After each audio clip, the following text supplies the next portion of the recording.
All right, folks, let us talk about major Islamic practices. Now, because this class is an introductory survey of world religions, we can really only focus upon the 5 major practices of Islam, referred to as the 5 pillars. Now, why are they called the 5 pillars? Because it is believed that these 5 practices are what are like the foundation that kind of hold up the Islamic tradition as a whole. And what is the purpose of the 5 pillars? So the purpose is threefold. One is that the 5 pillars encourage Muslims to support the Ummah, or the religious community. 2, they serve to remind Muslims of their beliefs as well as their duties as Muslims. And they are referred to as practices of spiritual virtue, which reorient Muslims to Allah. So remember, the path of Islam is referred to as the straight path that leads to salvation, but every so often Muslims kind of divert away from that path. So the purpose of these 5 pillars is to kind of reorient and put people back on that straight path. So what are the 5 pillars?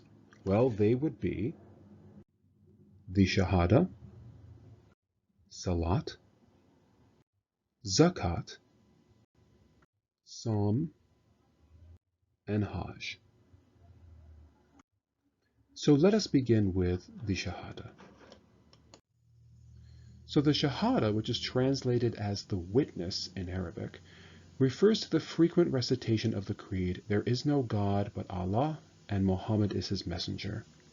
And again, it's basically a prayer which is to be recited many times throughout the day. Secondly, we have Salat, which refers to the 5 periods of prayer each day. And the Salat is to be practiced during 5 specific times throughout the day. We have the sunrise prayer, the noon prayer, the afternoon prayer, the sunset prayer, and the night prayer. And the Salat prayer consists of several prescribed rituals, movements, and sayings. And it would consist of ritual washing, or wudu, which kind of prepares one for the time of prayer. And there are 5 major prayer movements of the Salat. And for each of the prayer movements, there are particular sayings. So for example, for the first posture, referred to as takbirat, one is to recite Allahu Akbar, or Allah is the greatest. And for the 5th posture of sajda, one is to recite 3 times, Subhana Rabbiyal Allah, glory to my Lord the Most High. The 3rd pillar is zakat, which is giving of 2.5% of one's wealth to charity annually. And just to let folks know, so the term zakat is actually a general term that refers to 2 types of charity. The formal zakat, which is obligatory giving, and sedekah, which is non-obligatory or voluntary giving. And in reading Islamic texts, it is sometimes difficult to distinguish between zakat and sedekah because they are often used interchangeably. But again, zakat is often referred to as kind of like the formal definition of obligatory giving. Now, what is interesting is that how one gives charity really depends upon their economic situation. So this is from the Hadith, and it is said from his father, from his grandfather, that the Prophet, peace be upon him, said, "Every Muslim has to give in charity." The people ask, "O Allah's Prophet, if someone has nothing to give, what will he do?" The Prophet said, "He should work with his hands and benefit himself and also give in charity from what he earns." The people further asked, if he cannot find even that, he replied, "He should help the needy who appeal for help."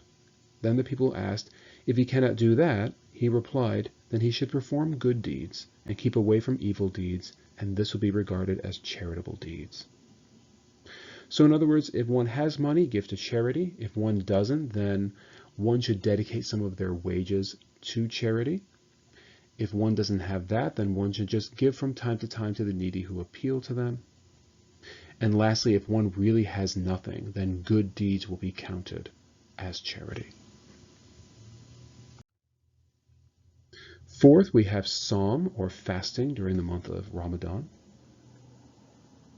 And so, yes, during the month of Ramadan, one is to avoid certain things and to adopt certain things. So one should not eat or drink while fasting, while the sun is up.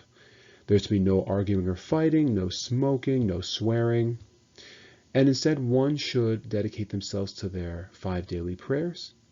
One should study and learn about the Islamic tradition, recite and learn the Holy Quran, do lots of what is called dhikr, or kind of prayer recitations, make lots of dua or general prayers, and give in charity and help the poor. And lastly, if one is capable economically and physically, every Muslim, if possible, should engage in what is called the Hajj, or the annual pilgrimage to Mecca. Now, I don't know about anyone else, but when I first became aware of the Hajj, what I tended to think about was the circumambulation around the Kaaba. But the circumambulation around the Kaaba is actually only one of many rituals that pilgrims will engage in.